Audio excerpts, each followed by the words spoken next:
नमो भगवते वासुदेवाय। श्रीमद् भागवत महापुराण के अपलोड के क्रम में आज हमारी यात्रा प्रथम स्कंद के 19वें अध्याय तक आ पहुंची है। सूत जी कहते हैं कि राजधानी में पहुंचने पर राजा परीक्षित को अपने उस निंदनीय कर्म के लिए बड़ा पश्चाताप हुआ।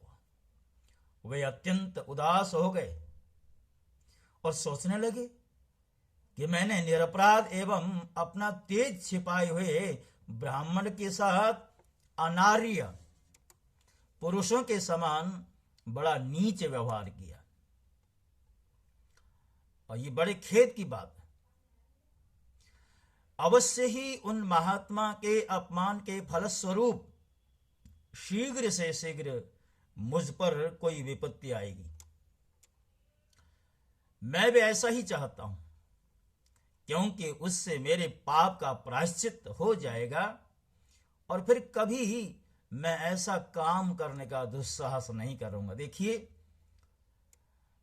जो श्रेष्ठ जन होते हैं उनसे कोई गलती हो जाए तो उसको छुपाना नहीं चाहते। अपितु राजा परीक्षित कहते हैं कि जो मुझसे अपराध हुआ है उस अपराध के लिए मुझे उसका दंड मिलना चाहिए। और यहां तक राजा कहते हैं, ब्राह्मणों की क्रोधाग्नि आज ही मेरे राज्य, सेना और भरे पूरे खजाने को जलाकर खाक कर दे, जिससे फिर कभी मुझ दुष्ट की ब्राह्मण, देवता और गौओं के प्रति ऐसी पाप बुद्धि न हो। वे इस प्रकार चिंता कर ही रहे थे कि उन्हें मालूम हुआ ऋषि कुमार के शाप से तक्षक मुझे डसेगा। उन्हें वह धधकती हुई आग के समान तक्षक का डसना बहुत भला मालूम हुआ। उन्होंने सोचा कि बहुत दिनों से मैं संसार में आसक्त हो रहा था, अब मुझे शीघ्र वैराग्य होने का कारण प्राप्त हो गया। वे इस लोक और परलोक के भोगों का तो पहले ही तुच्छ और त्याज्य समझते थे। अब उनका स्वरूपतः त्याग करके भगवान श्री कृष्ण के चरण कमलों की सेवा को ही सर्वोपरि मानकर आमरण अनशन व्रत लेकर वे गंगा तट पर बैठ गए हैं। गंगा जी का जल भगवान श्री कृष्ण के चरण कमलों का वह पराग लेकर प्रवाहित होता है, जो श्रीमती तुलसी की गंध से मिश्रित है। यही कारण है कि वे लोकपालों के सहित ऊपर नीचे के समस्त लोकों को पवित्र करती हैं। कौन ऐसा मरणासन्न पुरुष होगा जो उनका सेवन न करेगा।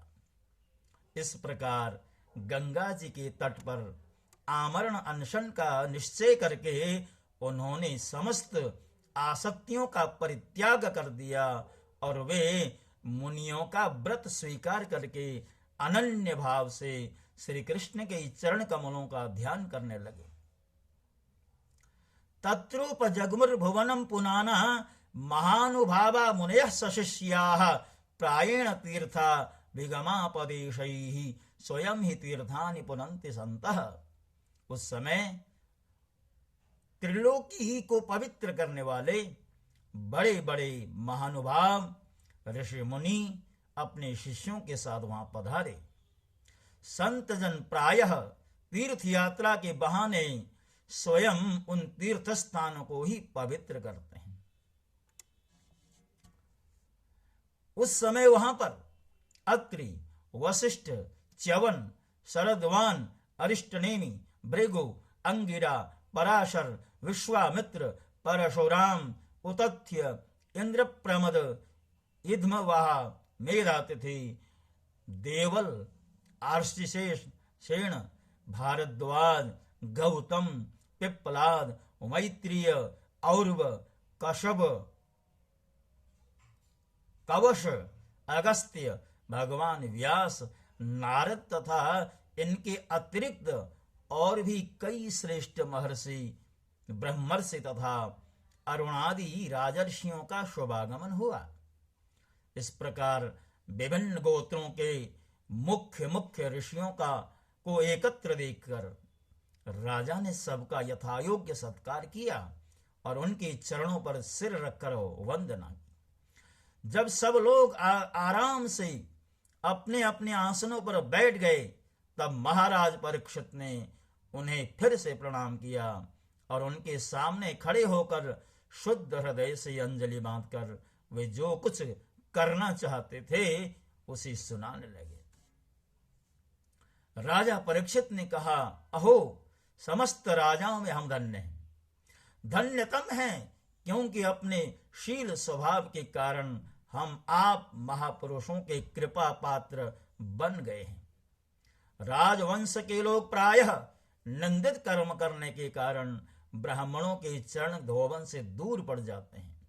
यह कितनी खेद की बात है। मैं भी राजा ही हूं, निरंतर देह गेह में आसक्त रहने के कारण मैं भी पाप रूप ही हो गया हूं।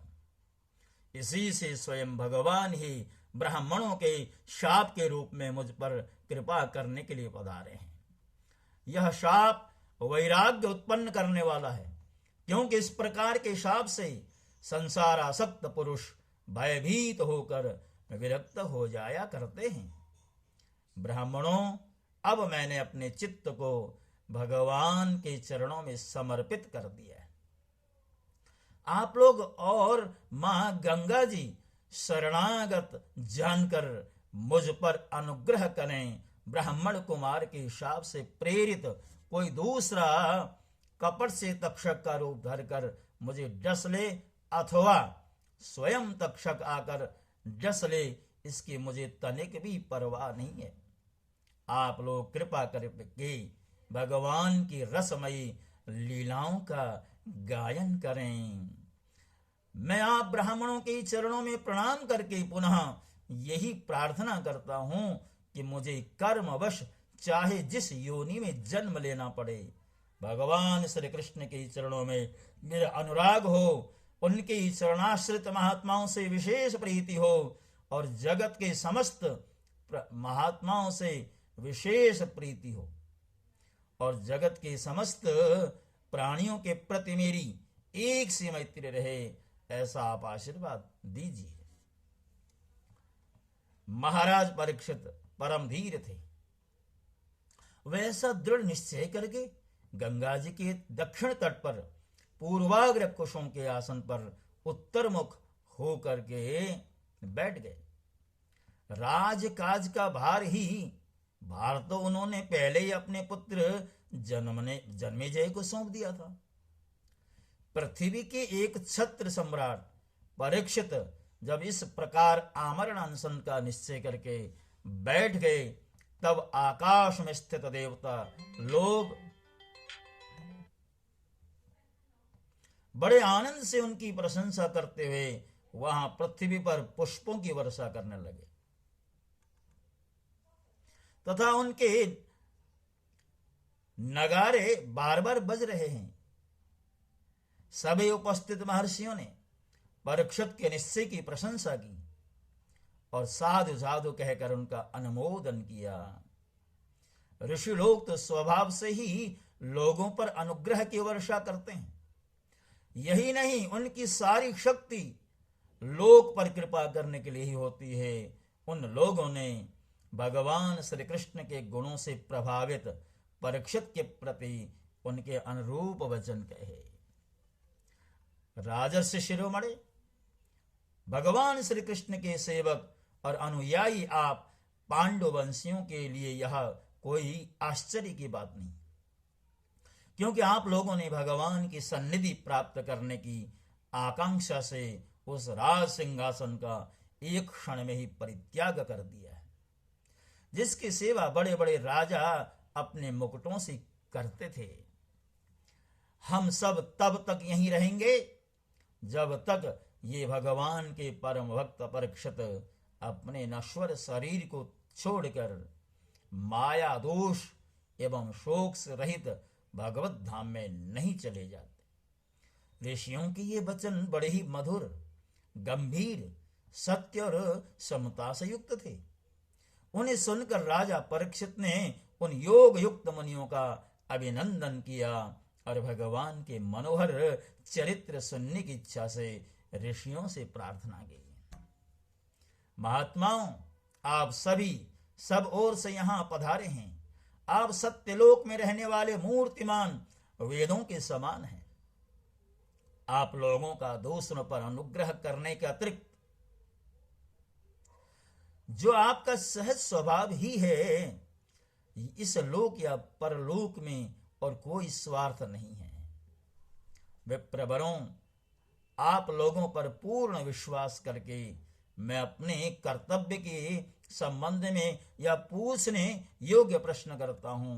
आप सभी विद्वान परस्पर विचार करके बताएं कि सब के लिए, सब अवस्थाओं में और विशेष करके थोड़े ही समय में मरने वाले पुरुषों के लिए अंतःकरण और शरीर से करने योग्य विशुद्ध कर्म कौन सा है।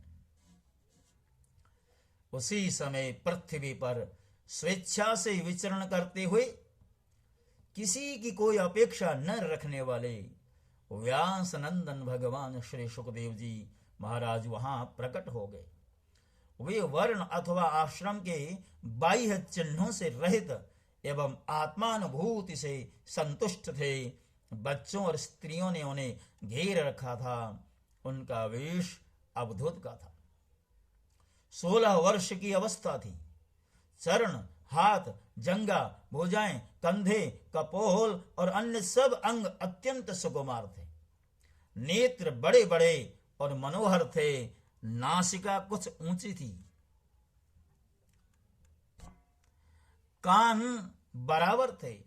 सुंदर भौहें थी। इनसे मुख बड़ा ही शोभायमान हो रहा था। गला तो मानो सुंदर शंख ही था।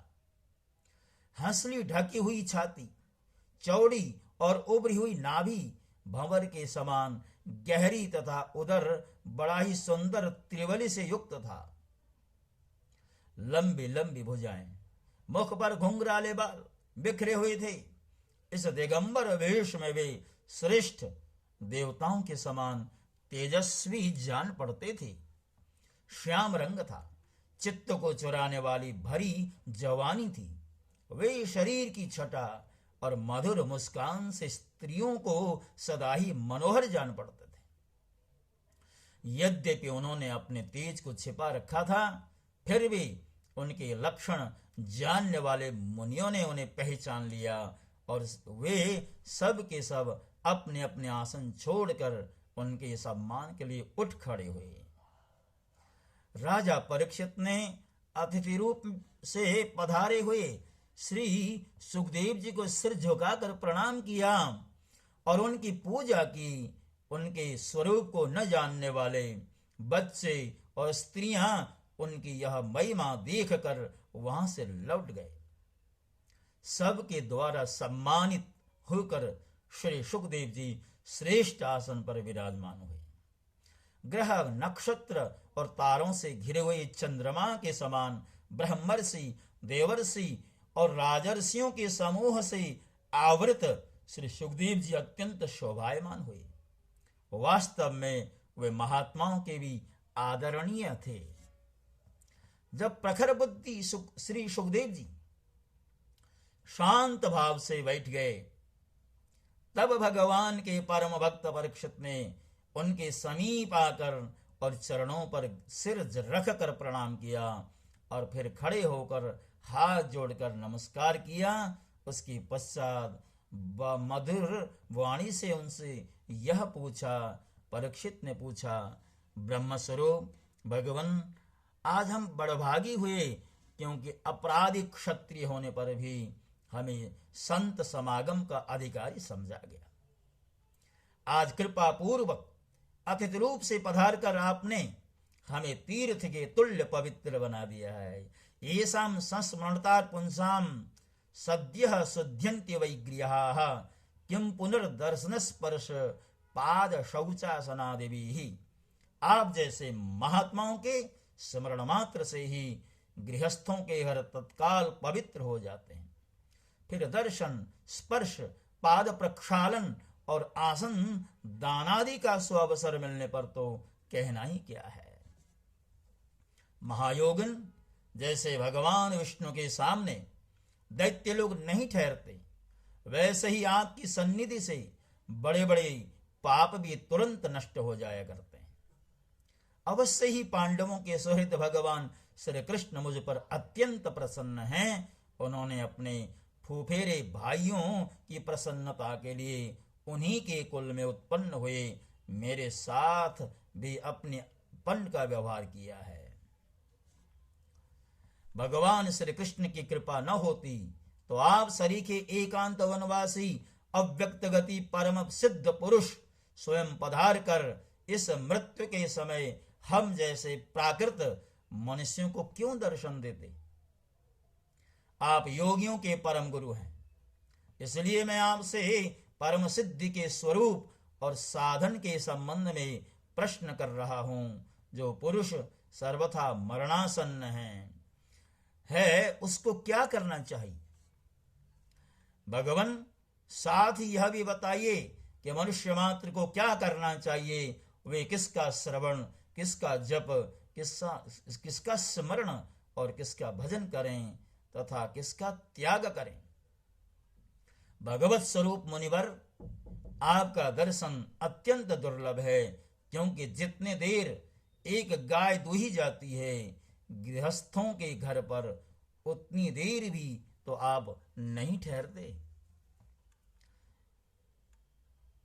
सूत जी कहते हैं, जब राजा ने बड़ी ही मधुर वाणी में इस प्रकार संभाषण एवं प्रश्न किए, तब समस्त धर्मों के मर्मज्ञ व्यासनंदन भगवान सुखदेव जी उनका उत्तर देने लगे।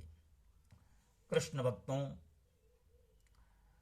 राजा के द्वारा अपराध हुआ, किंतु राजा ने उस अपराध को स्वीकार किया कि मुझसे अपराध हुआ है। भगवान के जो भक्त होते हैं, प्रयास होता है उनका कि कोई अपराध न बने, और कदाचित उनसे अपराध हो जाता है तो अपने अपराध को किस प्रकार स्वीकार करते हैं। पूरी धरती का एक छत्र सम्राट जब उसको खबर मिली कि मुझे शाप लग चुका है, उसने तिनके की तरह पृथ्वी का जो राज्य था, राजभोग था, राजगद्दी थी, उसका परित्याग कर दिया और संतों के संग, संतों के चरणों में आकर के राजा परीक्षित बैठ गए हैं। सुखदेव जी के द्वारा राजा परीक्षित को श्रीमद् भागवत कथा का श्रवण कराना ये अगले स्कंद में आरंभ होता है। तब तक के लिए आप सबको मेरी ओर से जय श्री कृष्ण।